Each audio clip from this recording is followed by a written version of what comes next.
Okay, it looks like we are good. So we are getting everything started. All right, so theorists of early child development.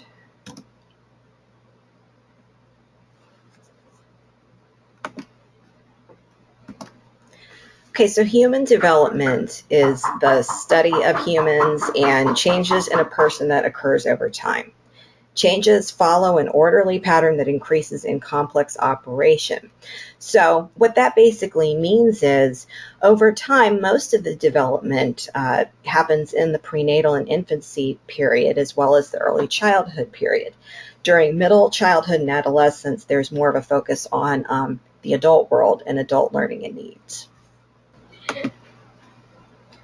Okay, so the periods of human development are the prenatal period, and that happens from the time a child is born to birth. There is the infancy and toddlerhood, that's birth to 2 years, early childhood 2 to 6 years, middle childhood 6 to 12 years, and adolescence, and then into adulthood. Okay, let's get to the next slide.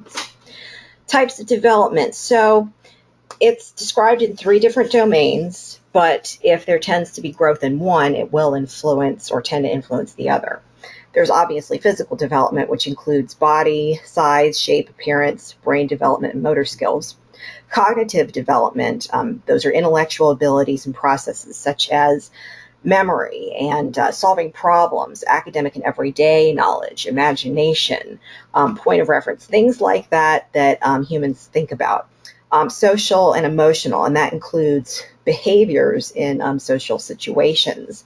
Self-knowledge, such as self-esteem, sexual identity, gender identity, ethnic identity, moral reasoning, understanding and expressing emotions, learning how to regulate behaviors, a person's temperament and personality, and how that relates to their social skills.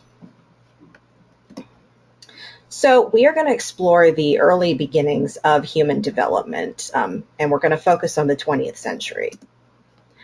The psychoanalytical theories discusses forming the personality and the movement between the varied stages. And with the psychoanalytical theory, there's an emphasis on confronting the conflicts between biological drives and what is or is not appropriate. So we're going to go over 2 major theorists today and summarize their findings, and that includes Sigmund Freud and Erik Erikson. Okay, so Freud, he formulated the psychosexual theory, which he basically posited that personality is formed through progressing through what's called libido stages or drives, human drives, and they all relate to parts of the body that tend to be considered erogenous zones.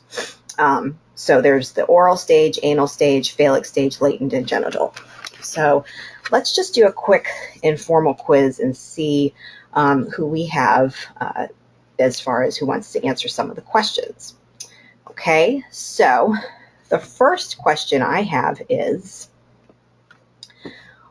what stage is a child in when they are 11 years old, and how is it categorized? I'll give you a moment to go ahead and type out your responses. Okay. All right, so one of the responses is a child who is an 11-year-old is in the latent stage, and latency is categorized by a child who's not really focused on any particular erogenous zone, and it's actually a time where Freud stated that it was a kind of a peaceful time and not a lot of conflict in a child's life. So that's actually very correct. The next question I have is, what tends to happen in an anal stage, and what happens to a person if they don't progress through that stage successfully? What are the 2 occurrences that may happen? Let's see what you guys have to say about that. Okay. All right, and so one of the answers was there's the anal retentive stage, and that tends to be when a person who doesn't progress through toilet training in a good way. Basically, what happens is they are shamed, or they have toilet training that might occur too early. And then there's, that's right, that the anal expulsive stage, which basically means that instead of retaining, the personality is more of an exploding everywhere type of situation. They haven't gone through potty training in a good way, and they may have gone through it rather late. And so the thought is their life is considered maybe a little bit messy because they didn't navigate that phase appropriately, according to Freud. Okay, so that's good so far with the psychosexual theories. Next, we have Erik Erikson, who formulated the psychosocial theory. And his is a little bit more expansive than Freud's.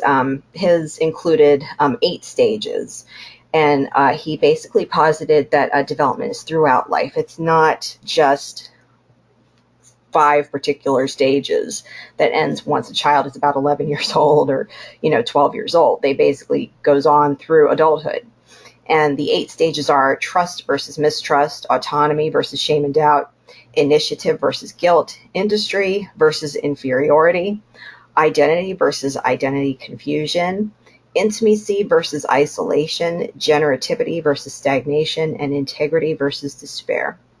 Okay, so who can tell me, we're going to have a quiz now, who can tell me with the autonomy versus shame and doubt, what is an example of that in a child who's between the ages of 1 and 3? Can somebody give me an example? Okay, so I have a really good one right here, is where a 2-year-old wants to help his mother put away clothes. Maybe he's observed that and wants to help her put away some folded clothes. This is actually something that I would have loved when my child was little. So that's a really good one. And so they're basically showing, their parent and themselves that they're able to do things on their own. Okay, so through what occurs as, intimacy versus isolation, what tends to happen during young adulthood, and what might that mean? What is intimacy versus isolation? How would you categorize that? Let's see what you guys have in terms of an answer now.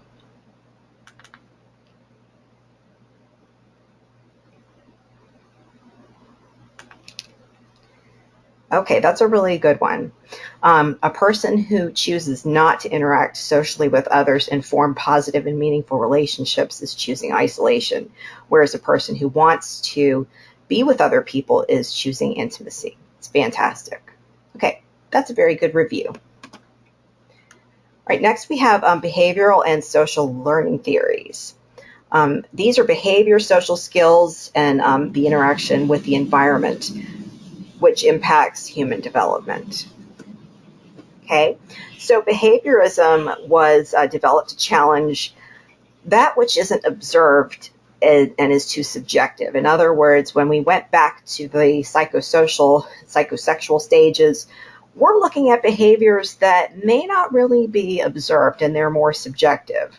Whereas behaviorism between the 1920s and the 1950s, early 60s, was the dominant type of psychological theories at that point, because they were looked at as, there was empirical evidence, there was actual, black and white research, and there was the ability to observe the behaviors in action versus, subjective meanings. So this is along the lines of like classical conditioning, operant conditioning, reward versus punishment. So those are the 3 concepts to emphasize when you're looking at the theories of behaviorism. Okay, so one of our main behavior theorists was B.F. Skinner, and he posited that the mind is seen as kind of a blank slate from the time a child is born, or tabula rasa. So he's saying that learning is through imitation and habit formation. And corrections and repetitions are considered very important for a child to be able to learn, the right way to do things and the wrong way to do things. And imitation and practice are the primary processes in language development, for instance. So human behavior occurs, which is largely based on how one operates in his or her environment, and that behavior is either rewarded or punished. And that's known as operant conditioning. So in other words, let's say that you're a person, and this can happen with adults, teenagers, whoever's got their driver's license. Let's say they choose to not come to a full stop at the stop sign.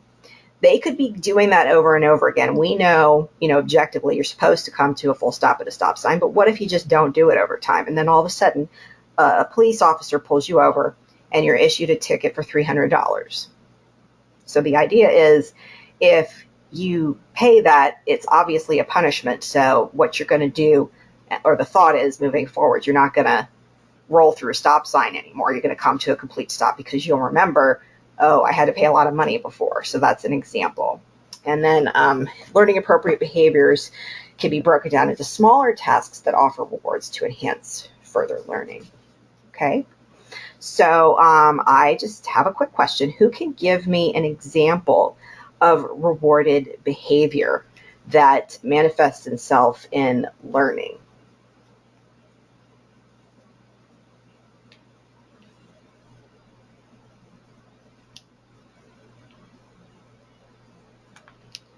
Okay, so what I have here is a reward. So a child is maybe not very good at getting himself, or okay, that's what that says, him or herself dressed in the morning, is rewarded by being given $1 for some candy. Okay, so that's kind of like the reward is, if you get yourself dressed in the morning and mommy or daddy don't have to do it for you, you'll get $1. You can use it towards candy or whatever else you want. So that's good. Okay, moving on. We have social learning theory. Okay, that's Albert Bandura. He is a famous theorist with that. And essentially what he did is he stressed that children learn socially how to interact with each other through observing people in their life and by imitating certain behaviors. And a lot of times you'll see this with children with their parents. There's that, issue of nature versus nurture. But the idea is a child will imitate those people who are, with him or her the most in learning how to behave and interact with others. And mental states can impact this as well. There's intrinsic versus extrinsic motivation. And this can also be a factor with social learning, because a lot of times, kids who have social skills and issues, there's research that suggests that kids who are extrinsically motivated tend to have poorer social skills than those who are intrinsically motivated. So that being said, who can tell me the differences between intrinsic and extrinsic motivation? Let's see what I get as a response.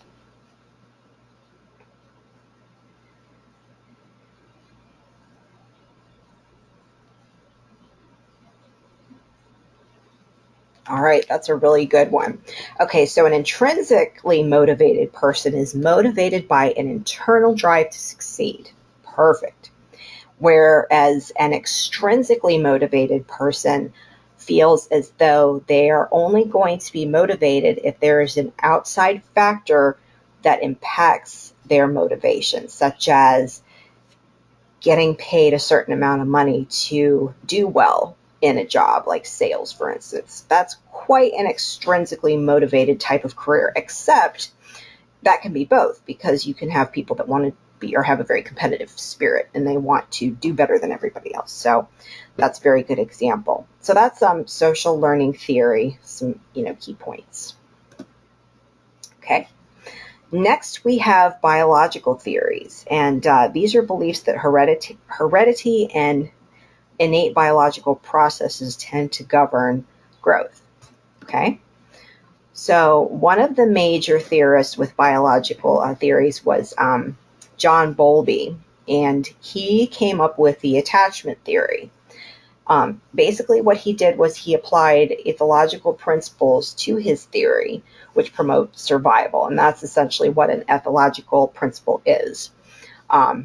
So for an example, attachment between an infant and her caregiver ensures the infant will survive, because infants are pretty helpless and they need the assistance of an adult or caregiver in order to survive the different physical stages, cognitive stages, social stages that they will go through to ensure survival. And that kind of shows you like where we were in the beginning, that all of these theories, they tend to impact each other, all three of them. So he was the first attachment theorist, and he described it as a lasting psychological connectedness between humans. And a lot of his work ended up influencing the work of our next theorist, and that was Harry Harlow. So without further ado, I'm going to show you a really awesome video. I really like this and enjoy it, and it really shows attachment theory in effect.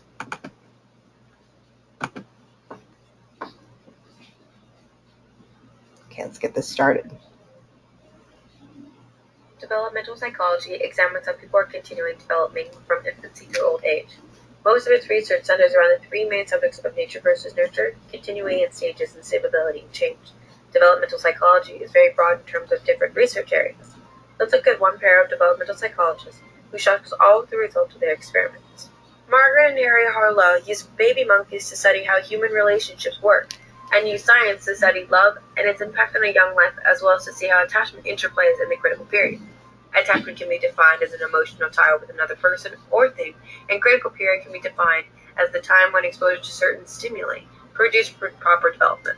Harlow started his experiment by separating infant monkeys from their mothers shortly after birth and raising them in sanitary individual cages. He placed a cheesecloth baby blanket in with the baby monkey.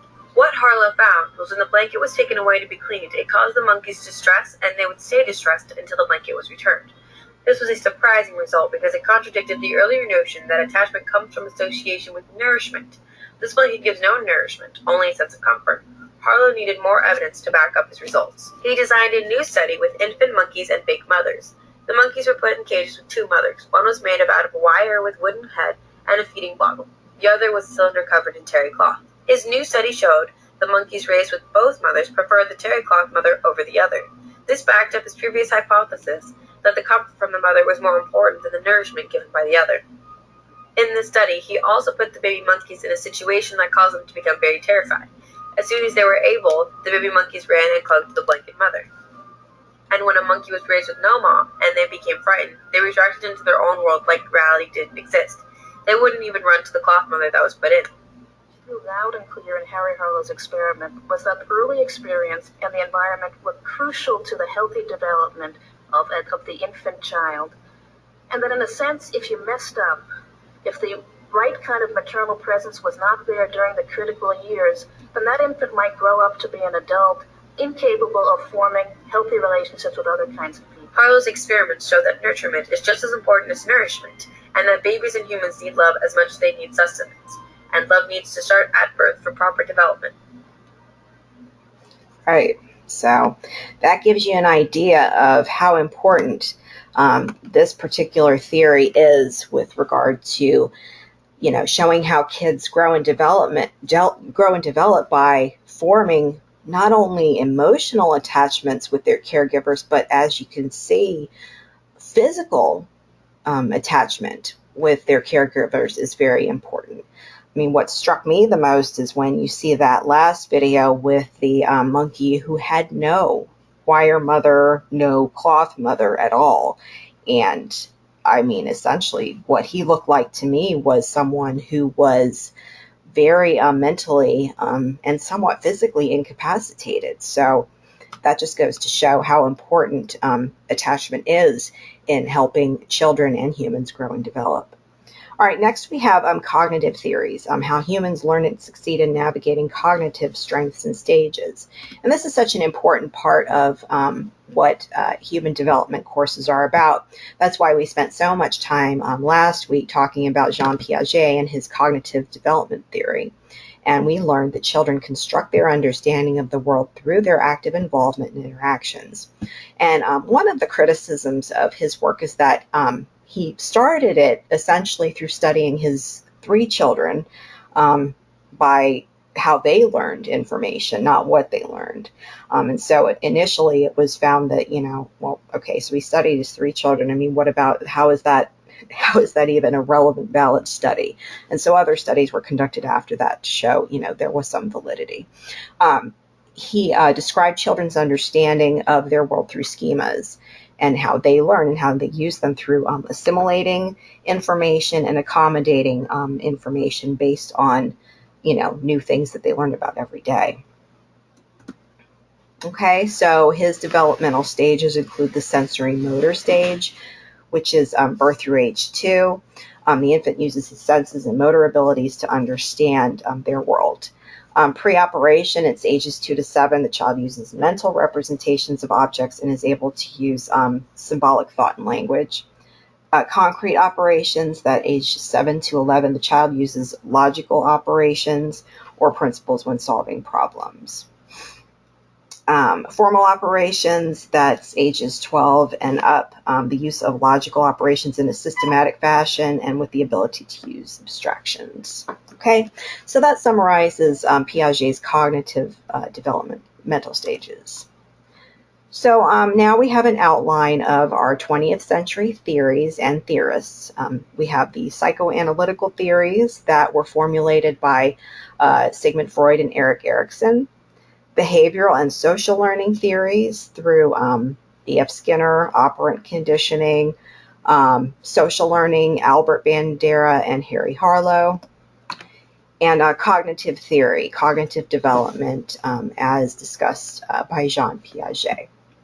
So I'll give you a moment to answer any questions that you might have right now before we think about going into our final exam, because a lot of this information obviously will be on it. So I just want to make sure I answer any questions that you might have to clarify some of this information. Okay, so one of the questions was from one of our students is what will the final exam focus most on? Cognitive development, social development, question mark, question mark. We will focus on all aspects of human development. So there isn't any one that I'm going to emphasize on the final exam more than the other. So my advice is to really go over all of your notes very thoroughly and your textbooks, readings, and some of the research articles that we looked at, as well as some of the videos that you'll find on Blackboard, including the video that I showed today. So hopefully that helps you. Are there any other questions?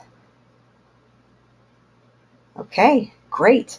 Well, I look forward to seeing the outcome of your final exams, and I know you guys are going to do great because you've been great, you've been asking all sorts of really helpful questions, and thank you so much for the contributions that you've provided. I really appreciate it, and I learned from you just as much as you guys hopefully learned something from me.